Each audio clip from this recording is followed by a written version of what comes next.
Base of it is script. In Indian cinema हमेशा गाने किसी कहानी का हिस्सा रहे हैं।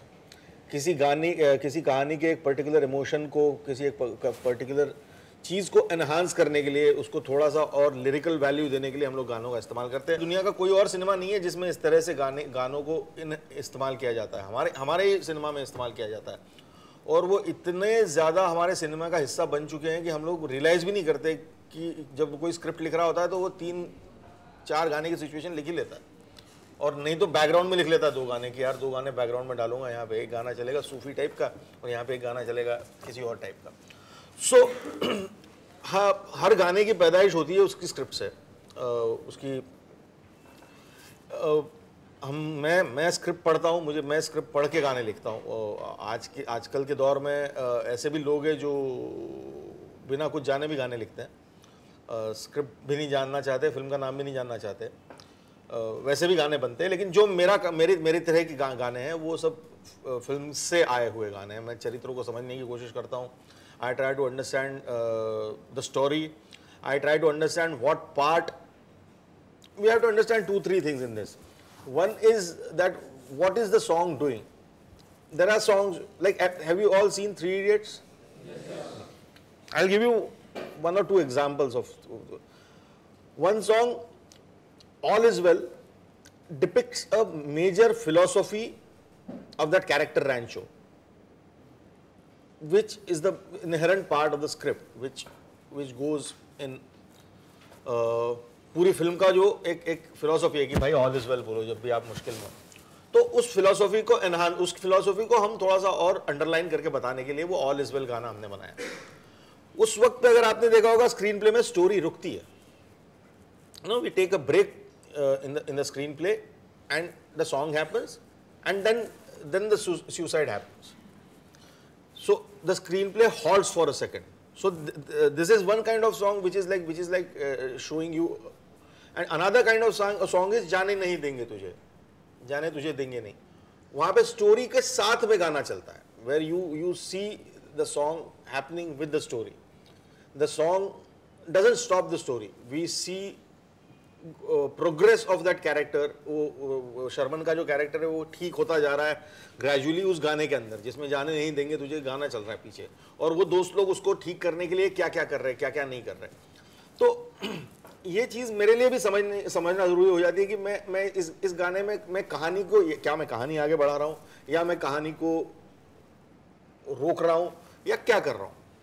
And then we start interacting with the director. Obviously हम लोग जब भी कोई काम करते हैं तो किसी डायरेक्टर के लिए करते हैं, उसका ब्रीफ होता है, और उसके बाद में हमें आता है म्यूजिक डायरेक्टर होता है जिसके साथ हमको काम करना पड़ता है. हमारी इंडस्ट्री में जब आप लोग काम करेंगे अलग अलग तरह से, हमारे यहाँ पे कुछ ट्रेंड्स होते हैं जो फॉलो किए जाते हैं, उनका कोई रीज़न नहीं होता या शायद होता भी हो. उसमें से एक ये है कि हमारे यहाँ पे ट्यून पहले आती है, melody comes first. I think our ancestors believed that melodies work, words don't. I don't know, whatever it was. But पहले म्यूजिक डायरेक्टर के पास आप जाते हैं और म्यूजिक डायरेक्टर एक ला ला ला ला ला करके एक मेलोडी सुनाता है या 2 मेलोडी सुनाता है, उसमें से हमारा डायरेक्टर एक चूज करता है. And then it comes to us, to me, like as a lyric writer, कि now write the thought or whatever. So when a song comes to me, it comes to me in a shape da ra ra ra ra ra ra ra da ra ra ra ra ra ra ra कहाँ गया da ra da ra. वो कुछ music director को भी कुछ 2-4 लफ्ज सूझ गए होते हैं, वो उसमें डाल दिए होते हैं उसने. कुछ म्यूजिक डायरेक्टर्स होते हैं जैसे जो खास करके हमारे, मैं जिनके साथ काम करता हूँ, शांतनु, वो बंगाली में गा के दे देते हैं मुझे कि केमन आछो कोथाय जाओ. So that it comes to me in that form, that shape, and then it's my duty to. So there is a lot of skill involved apart from writing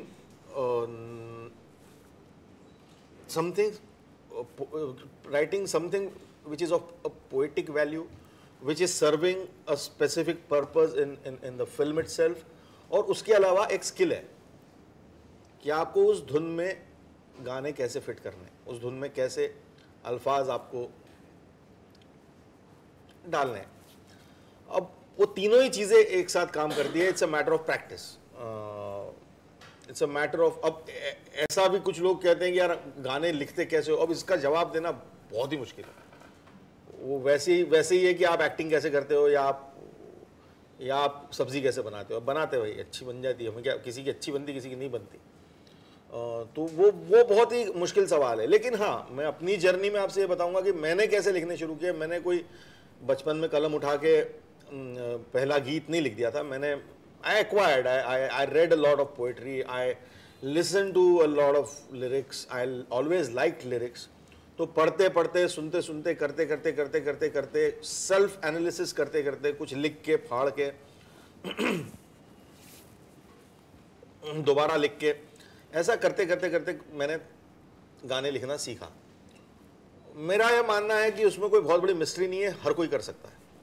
मेरा यह मानना है कि उसमें कोई बहुत कोई भी चीज़ बहुत कोई मिस्ट्री नहीं होती, करने की बात होती है। उसको हम कुछ लोग होते हैं जो क्रिएटिविटी को एक कोई बहुत बड़ी चीज़ समझते हैं कि जो ऊपर से हवा से आती है और आपके अंदर आती है, और फिर आप, वो एक अच्छी लग्जरी हो सकती है। आप आपके माँ बाप को, आपके लव्ड वंस को बेवकूफ़ बना सकते हो उसमें कि I am writing, I don't disturb me, I need silence and all that, but that's one thing.